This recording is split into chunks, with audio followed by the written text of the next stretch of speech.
Hello and welcome to this new instructional video about standard user accounts. Now, why would you want to set up a standard user account? Simple answer is you do not want to be surfing the internet using your administrator account.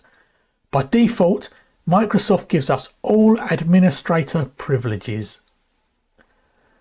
If we went to a website that we might have been to 100 times before and we trust it, but some reason that night before we went there it had been compromised and the people who host that website don't know about it yet, you go to that website in your administrator account, you click a link in that website, that then downloads a virus into your computer. That virus now has administrator privileges just as you do, which means that that virus can do whatever it wants, whenever it wants, however it wants. If, however, you went to that website and that website was compromised and you were using a standard user account, it won't be able to do as much damage because that standard user account is ring-fenced away from your administrator account. So we've given ourselves an extra layer of protection, and it only takes 2 minutes to set up. So let's find out just how easy it really is. Okay, so we've already talked about why we want to create a standard user account. And let's just briefly go over that again. We do not want to be surfing the internet using an administrator account. Because as I've said, you go to a website that you've been to 100 times before that you know is safe. But this time you come across it and it's been compromised. And it has a virus on it. That virus then gets into your computer. Let's assume that it's bypassed your antivirus, which can happen. It now has administrator privileges just as you do. It can do whatever it wants to your computer. That's why we surf the internet in a standard user account, because it creates a ring fence. It gives us that extra bit of protection. So come down to the bottom left corner and we're going to click on the start button, which looks like a 4-panel window. And if you hover your mouse over that, you'll see that little pop-up says start. There we go.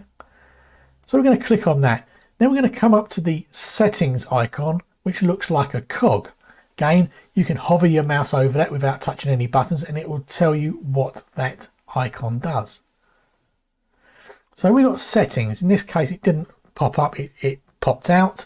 So we're going to click on settings.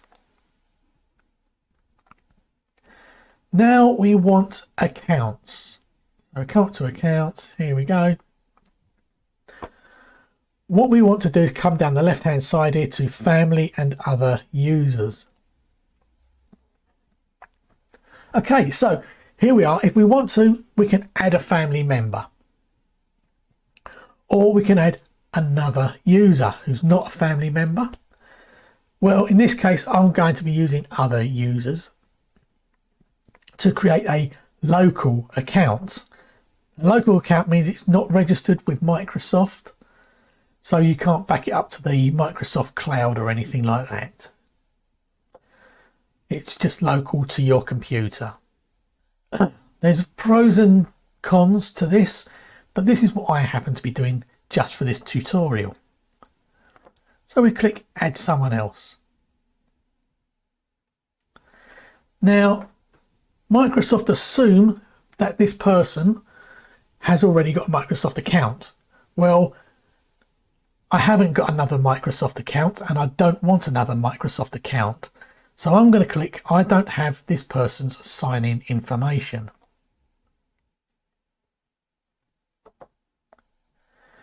Now Microsoft is saying, okay, you haven't got this person's information. Let's create an account for them with us. No, I don't want to go through all that. I want to just have a local one on my computer. So I'm going to click add a user without a Microsoft account. So this is a point where it becomes really important.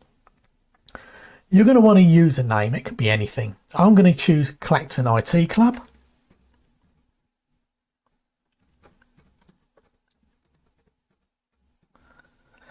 Now we're going to want to set a password to make it secure.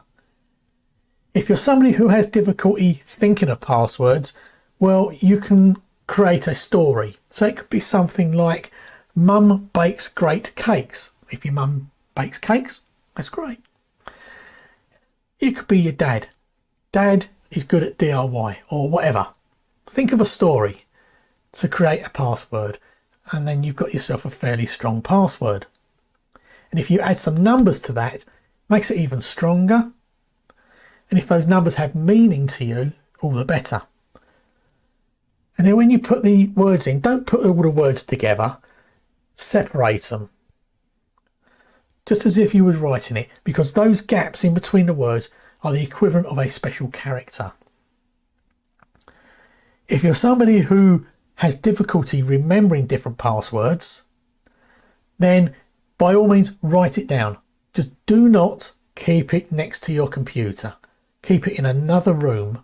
Keep it somewhere safe, in a bookshelf, in your bedroom, or even in a safe if you've got one. So just don't keep it next to the computer. It's better to write the password down and have different passwords for different sites and different apps than it is to reuse the same one. Because if you reuse the same one, it's just not secure. So let's create a password.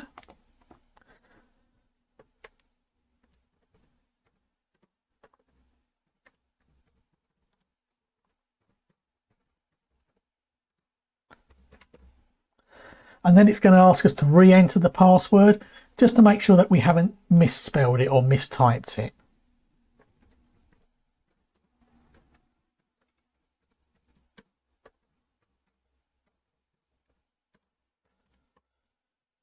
Now at the side here, it does give you an option. It looks like an eye, somebody's eye. You can click on that and it's the same thing appeared here when you first started typing up here. So you can press that and see if you've spelt it the way you think it should be spelt. And there isn't any typing mistakes. If you do that, make sure nobody's looking over your shoulder. Now we've created our password. What we're going to need to do is to create a security question, or rather 3 security questions. This is just in case you do forget your password. And I strongly recommend you do this. So in this instance, I'm going to be using the first 3 questions just because they're there, and I'm going to be making up the answers to these. The reason I'm going to be making the answers up is because I don't want you to know what I would really use. So I'm going to pretend that my pet's name was called Chicken. Again, it's just for the purpose of this video. You would choose something that's more relevant to you. Where was you born? Okay, let's just choose anywhere. And I've written these down so that I can go back and change these later on. What is your childhood's nickname? Let's choose a very common one. So now we've set up our 3 security questions and I've kept the answers simple. Now we click next. If you've got the passwords misspelt, this is when it will tell you that you've misspelt the passwords, that the 2 don't match. Great, we've created our new user account. And as you can see, it says local account. So that means it's not connected with Microsoft. It's just local on our computer. That is how easy it is to set up a new user account. Thank you for watching.